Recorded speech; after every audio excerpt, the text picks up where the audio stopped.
आज की कथा में साथियों यह बताया गया है कि प्रत्येक व्यक्ति को कर्म करना बहुत आवश्यक है।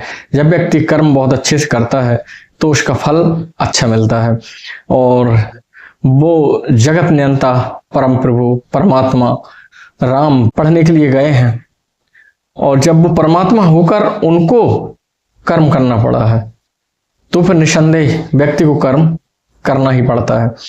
पर इसमें कुछ साबर मंत्र भी दिए हैं। लोगों की ऐसी मान्यता है कि इस साबर मंत्रों के यदि हम जाप करें और हम मान लीजिए कोई अच्छा कार्य करने के बाद सफलता नहीं मिल रही है तो इन साबर मंत्रों के यदि हम जाप करते हैं तो निसंदेह हमको सफलता मिलती है। तो इसमें साबर मंत्र है। दूसरा, प्रभु की माया का किस प्रकार से माता को प्रभावित किया है उसकी चर्चा है। बहुत सुंदर कथा आज की, आइए कथा से जुड़ते हैं।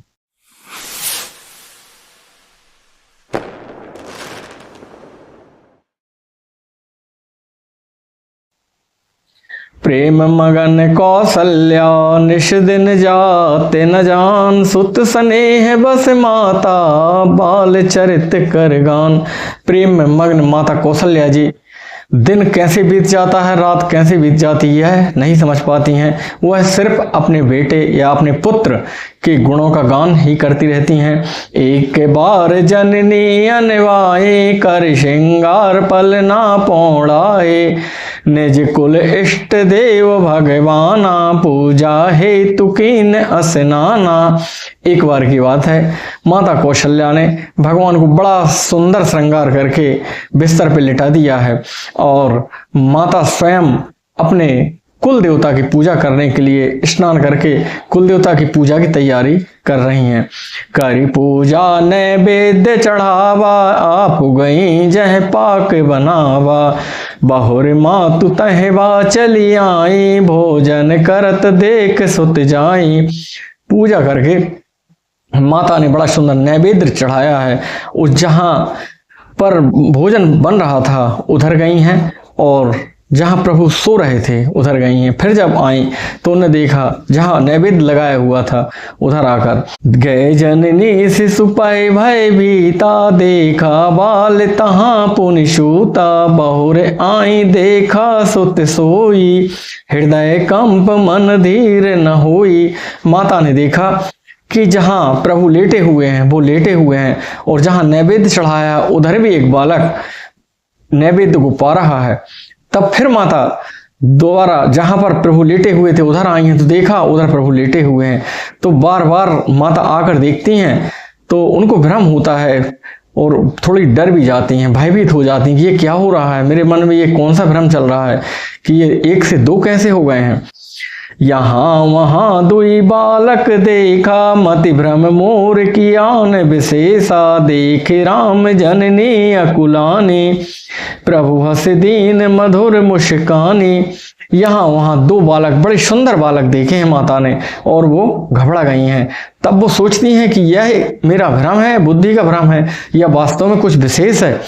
तब इतना जब उन्होंने सोचा तो प्रभु ने मुस्कुरा कर देखा है माता की ओर। देखे रावा माता ही निज, अद्भुत रूप अखंड, रोम रोम प्रति लागे, कोटि कोटि ब्रह्मांड। फिर उन्होंने माता को अपना अखंड अद्भुत रूप दिखलाया है जिनमें एक एक रोम में करोड़ों करोड़ों ब्रह्मांड लगे हुए थे।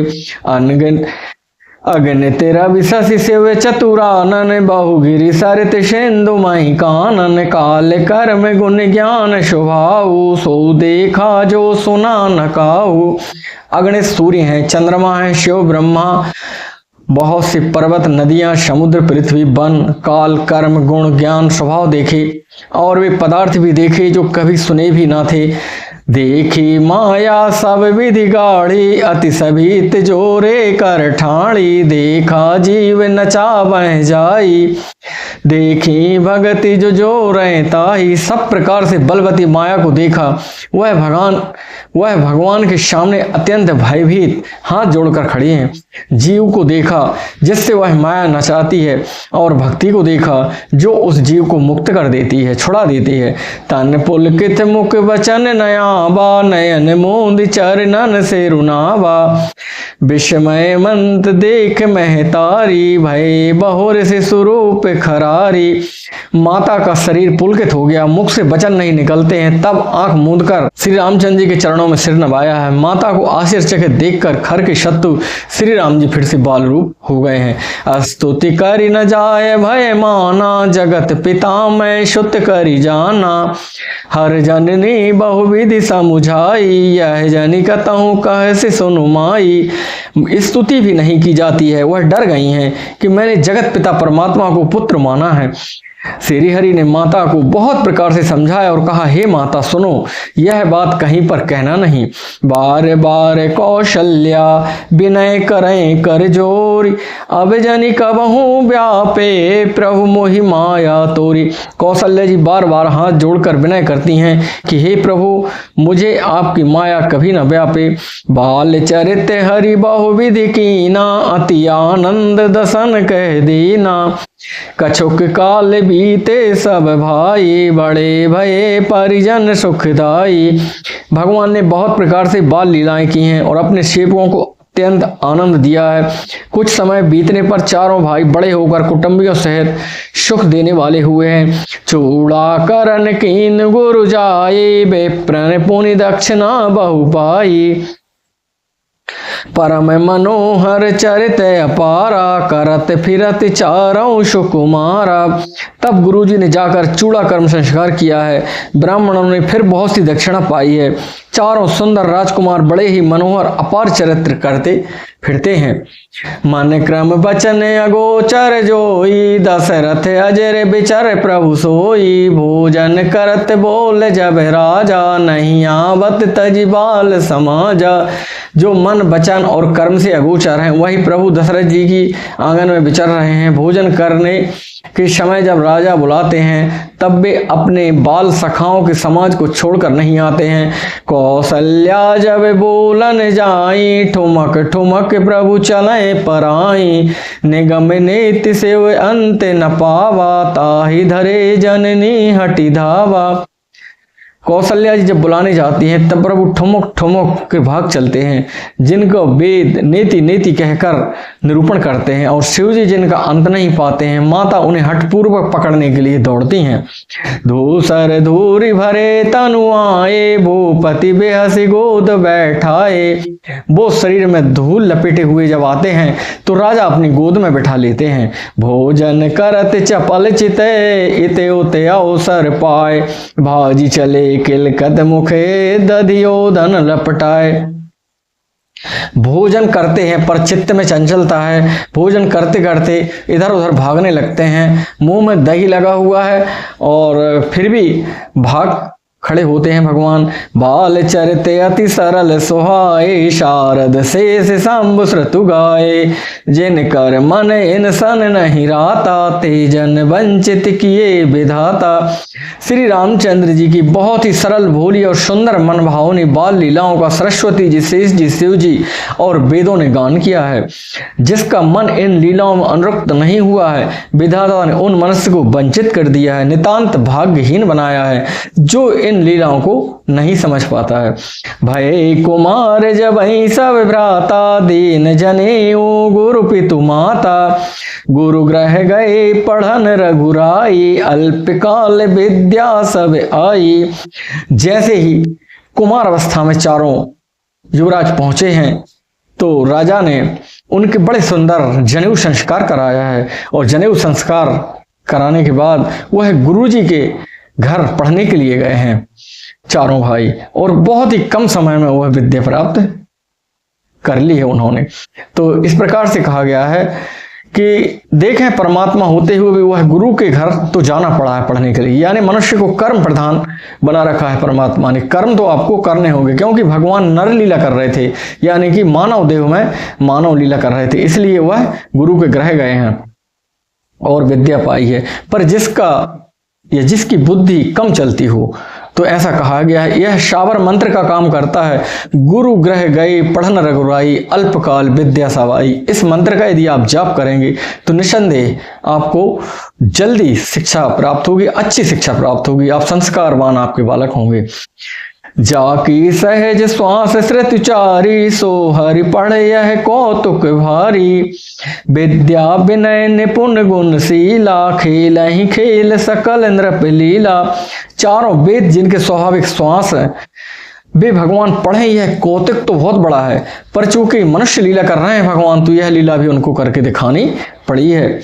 चारों भाई विद्या विनय गुणशील, बड़े निपुण, और सब राजाओं की लीलाओं ही खेल खेलते हैं। यह बहुत ही आवश्यक है कि आप अपने बच्चों को नैतिक शिक्षा का जरूर अध्ययन अध्यापन कराएं। करतल बाण धनुष अति सोहा, देखत रूप चराचर मोहा। जिन भी थन बेहरे सब भाई, थकत होए सब लोग लुगाई। हाथों में बाण और धनुष बहुत ही शोभा देते हैं, रूप देखते ही चराचर जड़ चेतन मोहित हो जाते हैं। वे सब भाई जिन गलियों में खेलते हुए निकलते हैं, उन गलियों के स्त्री पुरुष उनको देखकर स्नेह से शिथिल हो जाते हैं अथवा ठिठक कर रह जाते हैं। कौशलपुरवासी नरे नारी वृद्ध अरुबाल, प्राणों ते प्रिय लागत सब कहूँ राम कृपाल। कौशलपुर के रहने वाले स्त्री पुरुषों को भगवान राम प्राणों के समान प्रिय लगते हैं। और बंधु सखा संग ले बुलाई, बन मृगयान खेलें जाई। पावन मृग मारे जिए जानी, दन प्रति नृपय दिखावें आनी। रामचंद्र जी भाइयों और इष्ट मित्रों को बुलाकर साथ ले लेते हैं, नित्य वन में जाकर शिकार खेलते हैं, मन में पवित्र समझकर मृगों को मारते हैं और प्रतिदिन लाकर राजा दशरथ को दिखलाते हैं। बहुत से लोग कहते हैं कि यह विचारों को मारने का बताया गया है। ऐसा बहुत कवि ये प्रेमी लोग कहते हैं कि भगवान ने अपने विचारों को काबू में करना सीखा है, यानी जो विचार की उत्ताल तरंग चलती हैं वही मृग हैं। उनको ये आध्यात्मिक दृष्टि से समझा है, तो ये समझा लोगों ने। जे मृग राम बान के मारे, ते तनु तज सुर लोक सिधारे। अनुज सखा संग भोजन करहीं, मातु पिता आज्ञा अनुसरहीं। जो मृग श्री राम जी के बाणों से मारे जाते थे, वे शरीर छोड़कर देवलोक चले जाते थे। श्री रामचंद्र जी अपने छोटे भाइयों और सखाओं के साथ भोजन करते हैं और माता पिता की आज्ञा का पालन करते हैं। इस प्रकार से जो जो विचारों को भगवान समाप्त करते जाते थे, वो सीधे मुक्त हो जाया करते थे। जय विधि सुखी होए पुर लोगा, करहीं कृपा निधि सोई संजोगा। वेद पुराण सुने मन लाई, आपों कहे अनुजय समुझाई। जिस प्रकार नगर के लोग सुखी हों, कृपा निधान श्री रामचंद्र जी वही संयोग लीलाएं करते हैं। वे मन लगाकर वेद पुराण सुनते हैं और फिर स्वयं छोटे भाइयों को समझाकर कहते हैं। प्रातः काले उठ के रघुनाथा, मातु पिता गुर ना वही माथा। आयसु मांग करई पुर काजा, देख चरित हर्षय मन राजा। भगवान सबसे पहले प्रातःकाल जब उठते हैं तो माता पिता और गुरु को प्रणाम करते हैं। ऐसी ही हमारी नीति शिक्षा रही है, नैतिक शिक्षा रही है। और जो भी काम करते हैं उसमें अपने बड़ों का आज्ञा ले लेते हैं, उसके बाद ही वह कार्य करते हैं। यह चरित्र देखकर सुनने समझने अपने में अनुकरणीय है कि हमको भी अपने बड़े बुजुर्गों को प्रणाम करना चाहिए, आज्ञा लेकर कोई भी कार्य करना चाहिए। व्यापक अकल अनीह अजय, निर्गुण नाम न रूप। भगत हेतु नाना विधि, करत चरित्र अनूप। जो व्यापक अकल निरअवयव इच्छा रहित अजन्मा है, निर्गुण है तथा जिनका ना नाम है न रूप है, वही भगवान भक्तों के लिए नाना प्रकार के अनुपम अलौकिक चरित्र करते हैं। यह सब चरित्र कहा मैं गाई, आगिल कथा सुनाओ मन लाई। विश्वामित्र महामुनि ज्ञानी, बसहि विपिन शुभ आश्रम जानी। यह सब चरित्र मैंने गाकर बखान कर कहा है, अब आगे की कथा मन लगाकर सुनो। ज्ञानी महामुनि विश्वामित्र विश्वामित्र वन में शुभ आश्रम पवित्र स्थान बनाकर बसते थे।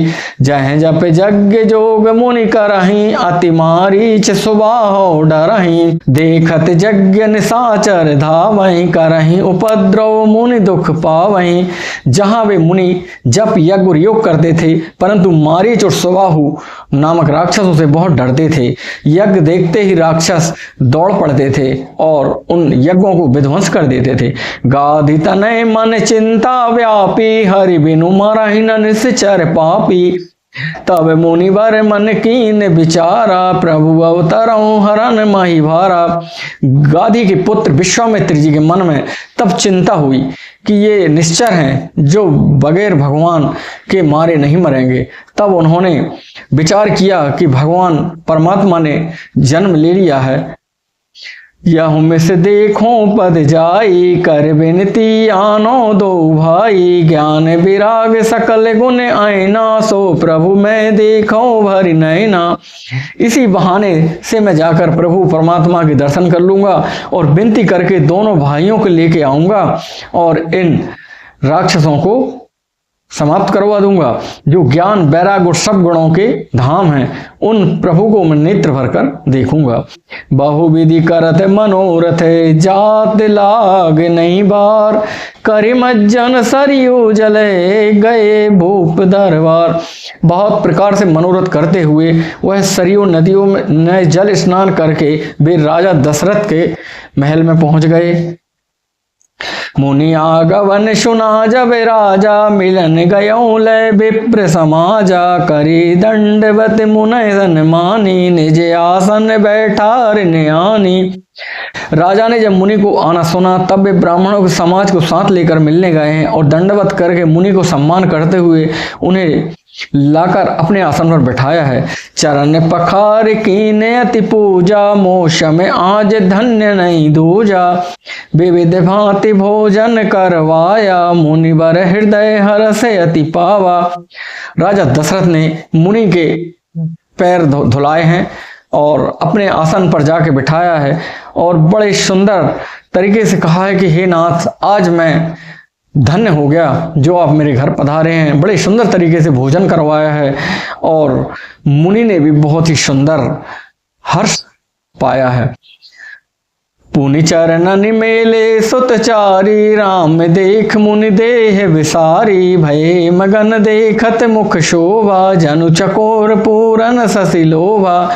तब फिर चारों बेटों को भी बुलाया है और मुनि के चरणों में लिटा दिया है, यानी कि प्रणाम कराया है।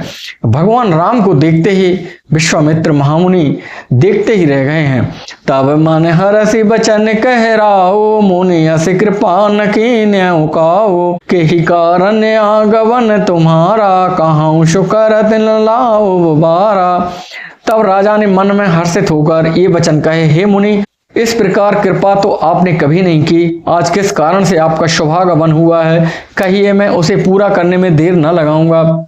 असुर समूह शतावह मोही, मैं जांचन आयो नृप तोहि। अनुज समेत देह रघुनाथा, निश्चर बध में हूँ शनाथा। मुनि ने कहा, हे राजन, राक्षसों के समूह मुझे बहुत सताते हैं, इसलिए मैं तुमसे कुछ मांगने आया हूँ। छोटे भाई सह श्री रघुनाथ जी को मुझे दो। राक्षसों के मारे जाने पर मैं सनाथ और सुरक्षित हो जाऊंगा। देह भूप मन हर्षित, तजऊ मोह अज्ञान। धर्म सुजस प्रभु तुमको, इन कहे अति कल्याण। हे राजन, प्रसन्न मन से इनको दो, मोह और अज्ञान छोड़ दो। हे स्वामी, इससे तुम्हारे धर्म और स्वयं की प्राप्ति होगी और इनका परम कल्याण होगा। सुन राजा यति अप्रिय वाणी, हृदय कंब मुख दुति कोमलानी। चौथे पन पायो सुतचारी, विप्र वचन नहीं कहूँ विचारी। जब राजा ने मुनि की अप्रिय वाणी सुनी तो उनका हृदय कपने लगा और मुख कुम्हला गया है और कहा है कि मैंने चौथे पन में पुत्रों को पाया है। हे मुनि, आपने सोच विचार कर नहीं मांगा है। मांगहु भूमि धेनु धन कोसा, सर्वस देऊ आज सहरोषा। देहु प्राण ते प्रिय कछु नाही, सो मुन देहु निमिष एक माही। हे मुनि श्रेष्ठ, आपने मुझसे गाय मांगी होती, धन मांगा होता और जमीन मांगी होती, शायद तो मैं एक पल का भी विलंब न करता, दे देता। एक छोटा आप मेरे से अपने प्राण मांग लेते, तब भी मैं देर न करता, आपको अपने प्राण दे देता।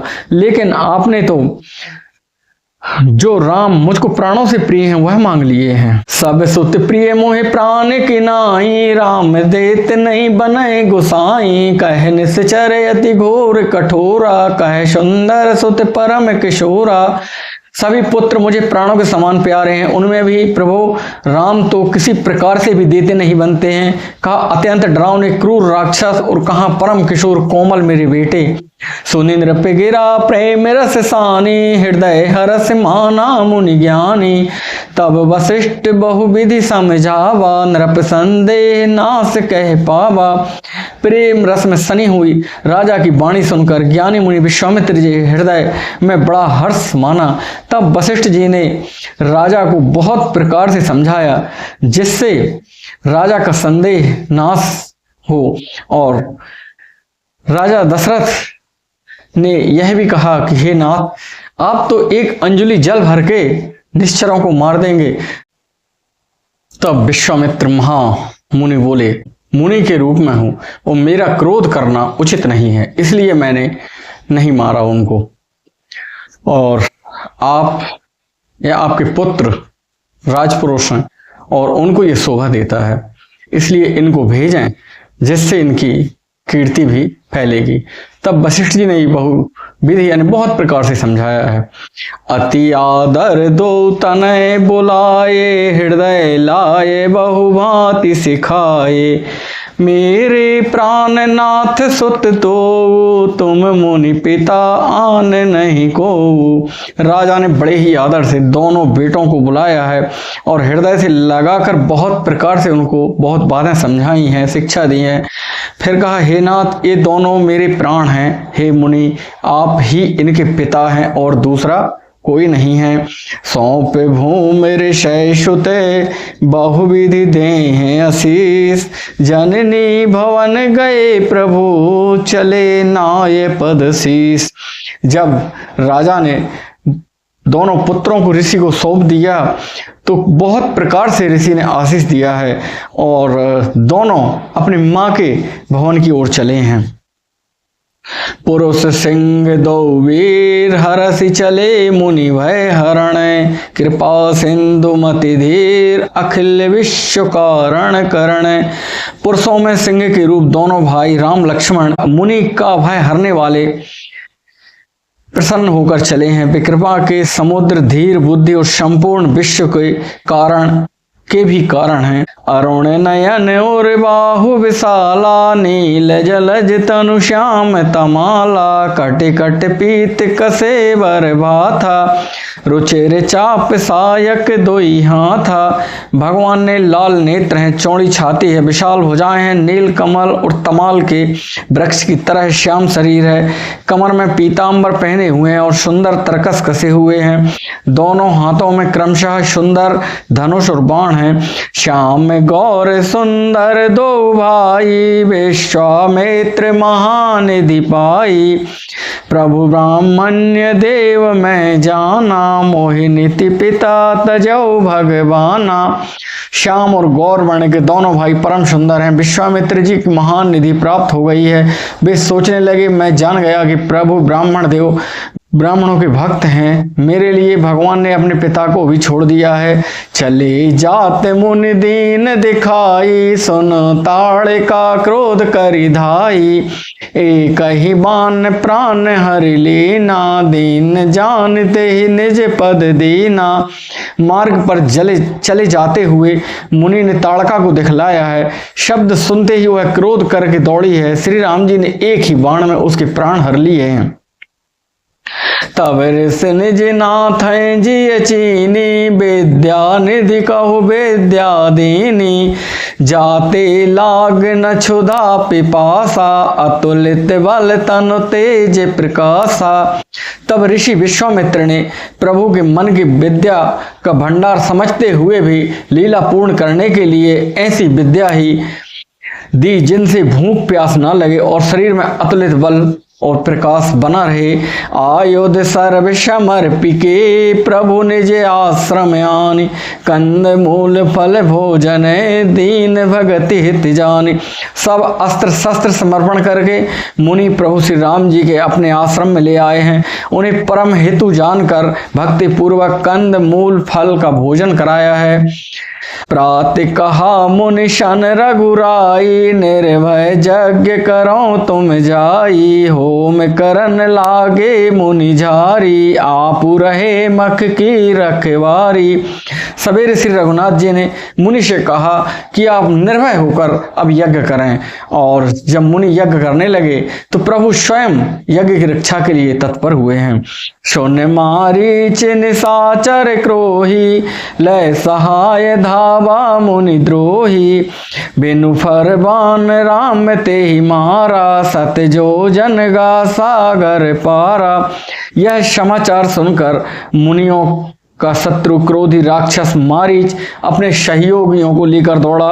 श्री राम जी ने बिना फन वाला बाण मारा, वह 100 योजन समुद्र के पार जाकर गिरा जाए। पावक सर सुबाह पुनि मारा, अनुज निशाचर कटुक संघारा, मारी असुर दुज निर्भयकारी, स्तुति करहि देव मुनि झारी। फिर सुबाहु को अग्निबाण मारा और इधर छोटे भाई लक्ष्मण जी ने राक्षसों का सेना को संहार कर डाला। इस प्रकार श्री राम जी ने राक्षसों को मारकर ब्राह्मणों को निर्भय कर दिया। तब सारे देवता और मुनि स्तुति करने लगे। तह पुनि कछुक दिवस रघुराया, रहे कीन विप्रन पर दाया, भगति हेतु बहु कथा पुराना, कहें विप्र यद्यपि प्रभु जाना। श्री रघुनाथ जी ने वहां कुछ दिन रहकर ब्राह्मणों पर दया की है। भक्ति के कारण ब्राह्मणों को उन्हें पुराणों की बहुत सी कथाएं कही हैं। यद्यपि प्रभु सब जानते हैं, प्रभु ने फिर भी सब कथाएं सुनी हैं। तब मुनि सादर कहा बुझाई, चरित एक प्रभु देखौ जाई, धनुष यज्ञ सुनि रघुकुल नाथा, हरसि चले मुनिवर के साथा। तदंतर मुनि ने आदर पूर्वक समझा कर कहा, हे प्रभु चलकर एक चरित्र देखिए। रघुकुल के स्वामी श्री रामचंद्र जी धनुष यज्ञ की बात सुनकर मुनि श्रेष्ठ विश्वामित्र के साथ प्रसन्न होकर चले हैं। आश्रम एक दीख मग माही, खग मृग जीव जंतु तह नाही, पूछा मुनि सिला प्रभु देखी, सकल कथा मुनि कहा विशेषी। मार्ग में एक आश्रम दिखाई पड़ा जहां पशु पक्षी कोई भी जीव जंतु नहीं थे। पत्थर की एक शिला देखकर प्रभु ने पूछा। तब मुनि ने विस्तार पूर्वक सब कथा कही। गौतम नारी श्राप बसे, उपल देह धरि धीर, चरण कमल रज चाहते, कृपा करो रघुवीर। हे नाथ, गौतम मुनि कि स्त्री अहिल्या शापवश पत्थर की देह धारण किए पड़ी है, धीरज से आपके चरण कमलों की धूल चाहती है। हे रघुवीर, इस पर कृपा कीजिए। कुछ प्रेमी भक्तजन यही भी कहते हैं कि माता अहिल्या के पास शापित होने के कारण कोई भी समाज के लोग आया जाया नहीं करते थे। तब विश्वामित्र जी ने भगवान श्री रामचंद्र जी को कहा कि आप अहित की कृपा करें और माता अहिल्या के आश्रम में जाकर उन्हें पावन कर दें। तब प्रभु गए हैं और उनको पावन किया है। ऐसे समाज सुधारक इस प्रकार के हेतु और कोई अन्य नहीं हो सकता है। ऐसे परमपिता परमात्मा को हम प्रणाम करते हैं। साथियों, आज की कथा का यदि हम जीवन में सार समझें तो जो हम पढ़ते हैं वेद पुराण शास्त्र, उनको अपने जीवन में अनुकरण करना चाहिए। जिस प्रकार से इसमें बताया है, गुरु ग्रह गए पढ़न रघुराई, अल्पकाल विद्या सब पाई। तो आपको ये मंत्र तो जपना है उनके लिए जिनकी मंद बुद्धि है और काम नहीं कर रही है, तो बुद्धि भी प्रखर हो जाएगी। लेकिन यदि आपके बच्चे प्रखर बुद्धि वाले हैं तो उनको आपको स्कूल भेजना होगा, उनको पढ़ने के लिए भेजना होगा। क्योंकि जब परमात्मा प्रभु राम जिनकी श्वास में चारों वेद निवास करते थे वो भी पढ़ने के लिए गए हैं, तो फिर आप और हम तो बहुत ही सामान्य किस्म में मानवीय प्राणी हैं। इसलिए कर्म प्रधान विश्व करी राखा। को करी तर्क बड़ा वैशाखा। कर्म प्रधान राखा है गोस्वामी तुलसीदास जी ने भी, परमात्मा राम ने भी कर्म करके दिखाया है, खुद ने लीलाएं दिखाई हैं। उसका उद्देश्य यही था कि सामान्य मानवी की भी कर्म से विमुख ना हो। आज की कथा यहीं तक। जय जय श्री राम।